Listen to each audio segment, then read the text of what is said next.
benefit from a new digital financial inclusion initiative aimed at improving access to credit, formal markets and digital payments. The move could expand access of about 30,000 farmers to formal financial services. Sector players say greater digital record keeping could help address long-standing financing constraints and reduce reliance on informal cash-based trading in the dairy value chain. Ensuring that the farmers' daily activities, agricultural activities, are captured. So that's a key indicator for us. How much of the farmers' activities has been digitized and traceable. The second key indicator for us is access to financial service. How many of these farmers are opening an account, right, and accessing not just payments, but also credit.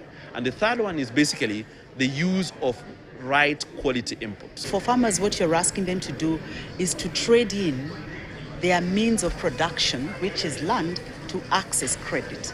And access to credit in this country is very expensive. That we are hoping to influence institutional change in terms of how finance institutions provide credit. This is something that advances things like farmer financial literacy. It advances things like being able to properly bank farmers. All right, with that, we've come to the end of this edition of Business Prime. My name is Calvin Nyakundi. Have a wonderful night.